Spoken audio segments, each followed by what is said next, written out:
सोचने से कहाँ मिलते हैं तमन्नाओं के शहर, सोचने से कहाँ मिलते हैं तमन्नाओं के शहर, चलना भी पड़ता है मंजिल को पाने के लिए। हेलो फ्रेंड्स, कैसे हैं आप सब लोग। मैं हूं आपकी टीचर कम दोस्त अन्नू गरसा और आप सभी का स्वागत करती हूं मेरे यूट्यूब चैनल रीड पर जीत में।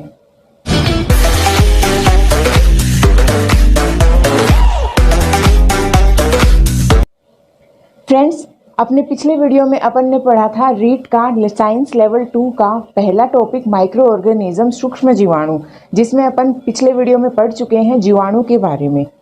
इस वीडियो में फ्रेंड्स ये उसी पिछले वीडियो का सेकंड पार्ट है माइक्रो ऑर्गेनिज्म का, जिसमें अपन पढ़ेंगे वायरस के बारे में। वायरस दैट इज विषाणु, विषाणु के बारे में आज अपन इसमें स्टडी करेंगे। तो चलिए फ्रेंड्स, बिना टाइम वेस्ट किए आइए शुरू करते हैं वायरस के बारे में।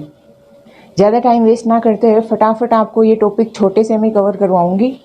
फ्रेंड्स, छोटे से में बहुत ज़्यादा आपको गागर में सागर देने की मेरी कोशिश रहेगी, इसीलिए फ्रेंड्स ध्यान से एक एक पॉइंट को देखिएगा और सुनिएगा। आप चाहें तो इसको नोट कर लेना और स्क्रीनशॉट भी ले लेना, क्योंकि सारा एनसीईआरटी का निचोड़ मैं यहाँ पर आपको प्रोवाइड करवा रही हूँ। एक एक पॉइंट बहुत ज़्यादा इंपॉर्टेंट है। चलिए फ्रेंड्स, अब देखते हैं कि क्या है।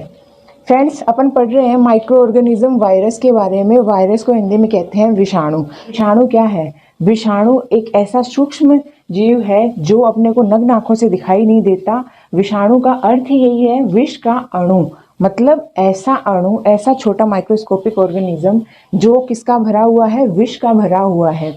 तो उसको अपन ने क्या कहा है? विषाणु कहा है। विषाणु दैट इज विष का अणु।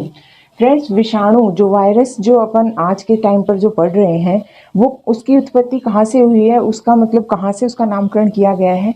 तो देखिए फ्रेंड्स, जो वायरस है उसका जो नामकरण है वो लैटिन वर्ड से हुआ है। लैटिन भाषा का शब्द है वायरस, जिसका हिंदी में अर्थ होता है तरल विष। जिसका हिंदी में अर्थ होता है तरल विष। विषाणु यानी तरल विष। फ्रेंड्स, जो वायरस है उसकी स्टडी को अपन क्या कहेंगे? Study of virus is known as virology. विषाणु के अध्ययन को अपन कहते हैं वायरोलॉजी। अगला पॉइंट देखिए फ्रेंड्स, इसकी खोज किसने की थी? फ्रेंड्स, विषाणु की खोज करी है डीजे इवानोव्स्की ने। कब? 1892 में, 1892 में, जो कहाँ के? रूस के वैज्ञानिक थे। तो खोज किसने करी इसकी? डीजे इवानोव्स्की ने 1892 में, जो रूस के वैज्ञानिक थे। अगला है वायरस की संरचना। वायरस की संरचना कैसी होती है उसके बारे में देखते हैं। फ्रेंड्स, जो वायरस होता है वो उसका जो वायरस है वो प्रोटीन का जो आवरण होता है, प्रोटीन के आवरण से घिरा हुआ रहता है। और इसका जो बाहरी आवरण होता है, जो इसकी आउटर लेयर होती है, आउटर कवरिंग जो होता है, उसको अपन कैप्सोमियर कहते हैं। क्या कहते हैं फ्रेंड्स? कैप्सोमियर कहते हैं।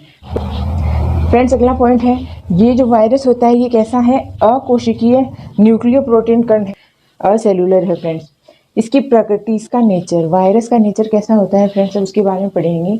फ्रेंड्स, अपने को पता है वायरस बहुत ही माइक्रोस्कोपिक होता है और इसकी प्रकृति जो है वो कैसी होती है? कणीय प्रकृति है फ्रेंड्स। मतलब ऐसे ऐसे ऐसे छोटे छोटे डॉट डॉट डॉट इतनी ऐसे स्ट्रक्चर्स होते हैं वायरस के। सेकेंड है फ्रेंड्स, संवर्धन कृत्रिम माध्यम से नहीं कर सकते। संवर्धन यानी कल्चर, कृत्रिम यानी आर्टिफिशियल। तो अपन क्या है फ्रेंड्स, जो वायरस है उसका अपन कल्चर जो है वो आर्टिफिशियल मीडियम में नहीं कर सकते, क्योंकि फ्रेंड्स जो वायरस है वो स्वतंत्र रूप से जीवित नहीं रह सकता। उसको जिंदा रहने के लिए किसी दूसरे की बॉडी चाहिए ही चाहिए। वो एक पैरासाइटिक है, तो उसको वो तभी अपनी लाइफ को सरवाइव करता है, तभी वो जीवित रह सकता है जब उसको कोई होस्ट बॉडी मिले। अदरवाइज विदाउट होस्ट बॉडी के वो सरवाइव नहीं कर सकता। इसीलिए अपन उसका क्या नहीं कर सकते? उसका कृत्रिम माध्यम में, आर्टिफिशियल मीडियम में उसका संवर्धन, उसका कल्चर नहीं कर सकते। थर्ड पॉइंट है फ्रेंड्स कि आर्द्रता व ताप के प्रति अनुक्रिया करते हैं। आर्द्रता और ताप, ह्यूमिडिटी और टेम्परेचर के प्रति वो रिएक्टिव होते हैं। जैसे अगर हाई टेम्परेचर होगा, हाई ह्यूमिडिटी होगी, तो उनका सर्वाइव करना मुश्किल होगा फ्रेंड्स। और अगर उनके लायक ऑप्टिमम टेम्परेचर और ह्यूमिडिटी होगी तो वो वहाँ पर ज़्यादा जल्दी ग्रो करेंगे। अब अगला पॉइंट है फ्रेंड्स, परपोषी लक्षण। ये तो अपन को अभी अपन ने पढ़ाई था कि इसमें क्या होते हैं, परपोषी लक्षण पाए जाते हैं कि ये किसी और पर ही अपनी लाइफ साइकिल डिपेंड करता है, किसी और बॉडी में ही सर्वाइव कर सकता है, अदरवाइज ये अकेला सर्वाइव नहीं कर सकता। तो इसके कैसे लक्षण है? परपोषी, किसी और पर, होस्ट के ऊपर लाइव रहने वाले इसके क्या है? लक्षण है फ्रेंड्स। अगला है, ये स्वतंत्र रूप से स्वयं वृद्धि नहीं करते। ये तो वही इसी में अपन ने अभी बताया था कि इसके परपोषी लक्षण हैं, कोई होस्ट बॉडी मिलेगी तो ही ये सर्वाइव कर पाएंगे, अदरवाइज ये सर्वाइव नहीं कर पाएंगे। इसीलिए इसका क्या है कि स्वतंत्र रूप से ये ग्रो नहीं कर पाते हैं, डेथ हो जाती है इनकी। अब अगला देखिए, लास्ट है, इनमें डुप्लीकेशन की क्षमता पाई जाती है। फ्रेंड्स, जब इनको ऑप्टिमम टेम्परेचर मिलता है तब ये क्या करते हैं, जो होस्ट बॉडी है जिसमें ये एंटर करते हैं उसमें इनको अपने अकॉर्डिंग जब सूटेबल कंडीशंस मिलती हैं तो ये उसमें अपने आप की खुद की जो संख्या है उसको इतनी जल्दी जल्दी ग्रो करते हैं और अपने आप को बार बार डुप्लीकेट कर लेते हैं। तो इनमें ये जो प्रतिकृतिकरण की जो क्षमता होती है वो किसमें पाई जाती है फ्रेंड्स, वायरस में पाई जाती है। अब फ्रेंड्स, ये एक एक पॉइंट बहुत ज़्यादा इम्पोर्टेंट है, तो मैं चाहूँगी कि आप इसका नोट्स मेरे साथ साथ बनाएं। अगर आप नोट्स नहीं बना रहे हैं तो आप इसका स्क्रीनशॉट ले लें, क्योंकि ये एक एक पॉइंट बहुत ज़्यादा इंपॉर्टेंट है। तो फ्रेंड्स, मैं 2 मिनट के लिए साइड में हो रही हूँ, आप इसका जल्दी से स्क्रीनशॉट ले लीजिए, फिर अपन आगे चलेंगे।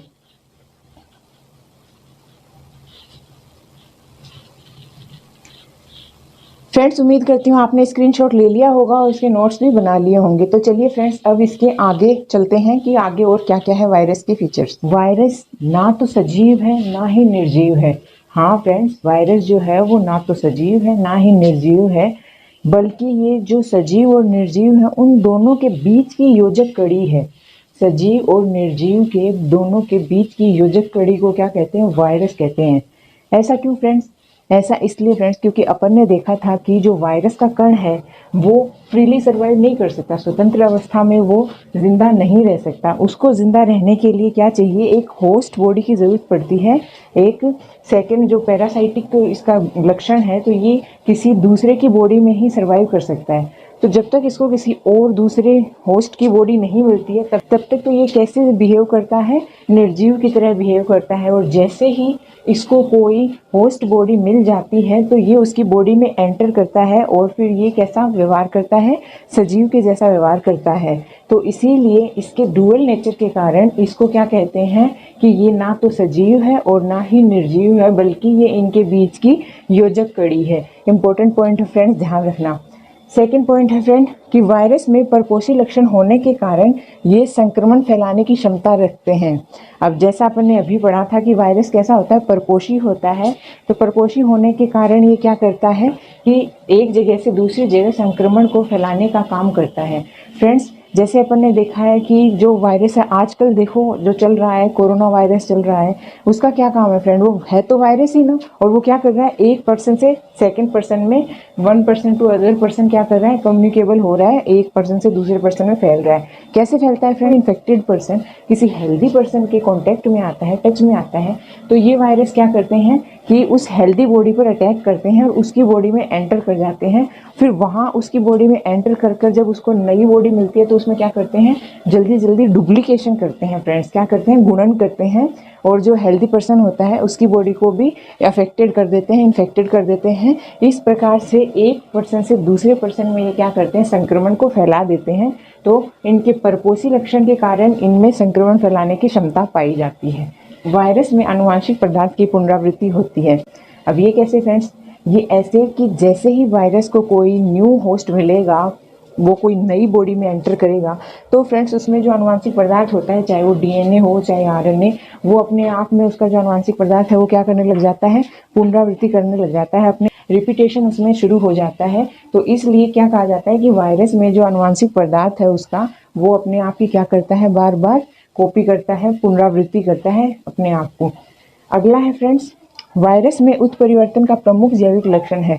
वायरस उत्परिवर्तन क्या है फ्रेंड्स, म्यूटेशन है। म्यूटेशन से क्या होता है फ्रेंड्स, नए लक्षणों की उत्पत्ति होती है।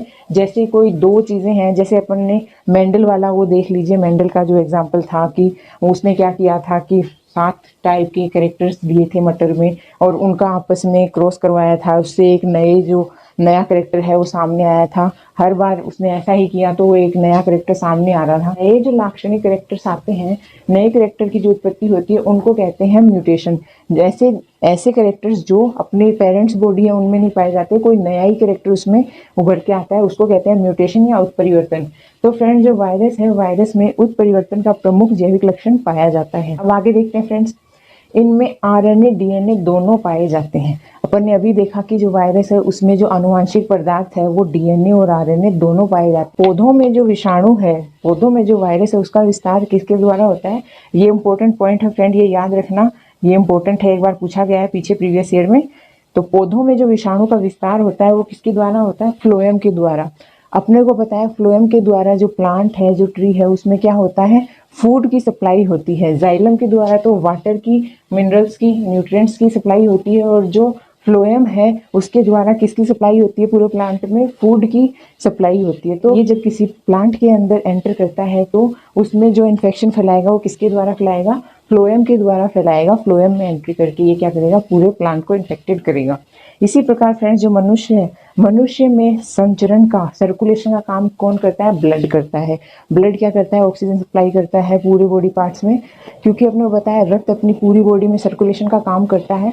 तो जैसे ही ब्लड में इसकी एंट्री होगी ये क्या करेगा? पूरी बॉडी में ये फैल जाएगा और अपना क्या करेगा? विस्तार करेगा। अब आगे चलते हैं फ्रेंड्स, वायरस के और फैक्ट्स के बारे में जानते हैं। आगे चलते हैं। आगे क्या है? अपने को वायरस के टाइप्स के बारे में पढ़ना है कि कितने टाइप का होता है वायरस।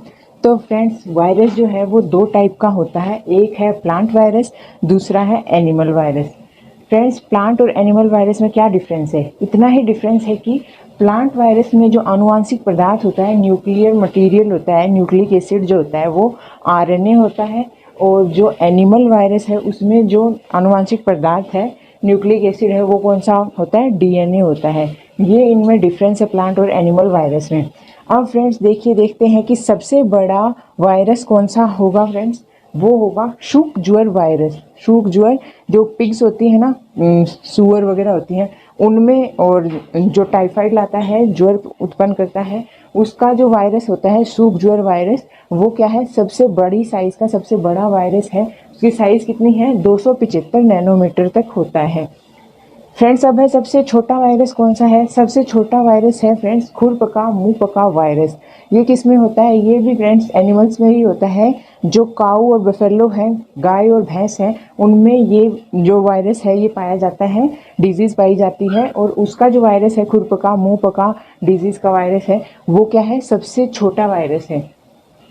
अब फ्रेंड वायरॉइड, वायरॉइड क्या होता है? वायरॉइड को फ्रेंड अपन नग्न विषाणु भी कहते हैं। नग्न क्यों कहते हैं? क्योंकि अपने को पता है विषाणु जो होता है उसके बाहर एक प्रोटीन का आवरण पाया जाता है, प्रोटीन कवर पाया जाता है विषाणु के चारों तरफ। लेकिन ये जो वायरॉइड है इसके चारों तरफ, इसके बाहरी आवरण पर प्रोटीन का कवर नहीं पाया जाता, इसीलिए इसमें प्रोटीन आवरण नहीं होने के कारण इसको अपन क्या कहते हैं? नग्न वायरस या नग्न विषाणु कहा जाता है। फ्रेंड्स वायरॉइड की खोज किसने करी थी? इसकी खोज करी थी डाइनर ने 1971 में। डाइनर एक वैज्ञानिक था जिसने वायरॉइड जो है उसको सर्वप्रथम खोजा था 1971 में। ये जो वायरॉइड है ये क्या है? ये जो उच्च श्रेणी के जो प्लांट्स होते हैं, केवल उच्च श्रेणी के जो प्लांट्स पादप हैं उनमें क्या करता है? रोग उत्पन्न करता है। तो वायरॉइड का क्या काम है? रोग उत्पन्न करना। किनमें? हायर जो प्लांट्स होते हैं, उच्च श्रेणी के प्लांट्स जो होते हैं उनमें रोग उत्पन्न करता है। खोज करता थे इसके डाइनर 1971 में। फ्रेंड्स ये अपना यहाँ पर पूरा इन्फॉर्मेशन ख़त्म होती है वायरस की। ये अपन ने कुछ जनरल बातें थी जो वायरस की अपने को बेसिक नॉलेज थी जो अपने को पता होनी चाहिए। फ्रेंड्स वायरस का देख लिया अपन ने, यहाँ पर ये टॉपिक कंप्लीट होता है। वायरस की पूरी नॉलेज अपने सामने है। कल वाली वीडियो में अपन ने बैक्टीरिया की पूरी नॉलेज ली थी, ये उसका सेकेंड पार्ट था। इसमें अपन ने पूरी वायरस की नॉलेज ली है। अब फ्रेंड्स जो आगे वाला पार्ट आएगा उसमें अपन पढ़ेंगे फंजाई और कवक के बारे में, जो इसका थर्ड पार्ट होगा। तो फ्रेंड्स ये कुल मिलाकर 4 पार्ट्स में पूरा टॉपिक कंप्लीट होगा। जो इसका 5वां पार्ट बनेगा वो इन चारों पार्ट्स में से क्वेश्चंस जितने भी बनते हैं वो क्वेश्चंस बनेंगे, उनका 5वां जो पार्ट होगा वो क्वेश्चंस के ऊपर आधारित होगा। तो फ्रेंड्स यहाँ पर अपना ख़त्म होता है वायरस के बारे में। अब कल जो वीडियो आएगा उसमें अपन पढ़ेंगे कवक फंजाई के बारे में। फ्रेंड्स आपको मेरा पढ़ाना कैसा लगा, ये वीडियो कैसा लगा, कहाँ पर आपको दिक्कत है, कहाँ पर आपको अच्छा समझ में आया, कहाँ पर नहीं आया, आप मुझे कमेंट्स में बताइए और मुझे मोटिवेट करते रहिए। फ्रेंड्स अपनी कंटिन्यूटी इस चैनल पर बनाए रखिए। आप सभी मुझे अपना सपोर्ट करेंगे, उसी से मुझे मेरा आगे के लिए मोटिवेशन मिलेगा। तो फ्रेंड्स मेरे वीडियो को एंड तक देखने के लिए आप सभी का बहुत बहुत धन्यवाद। Thank you friends.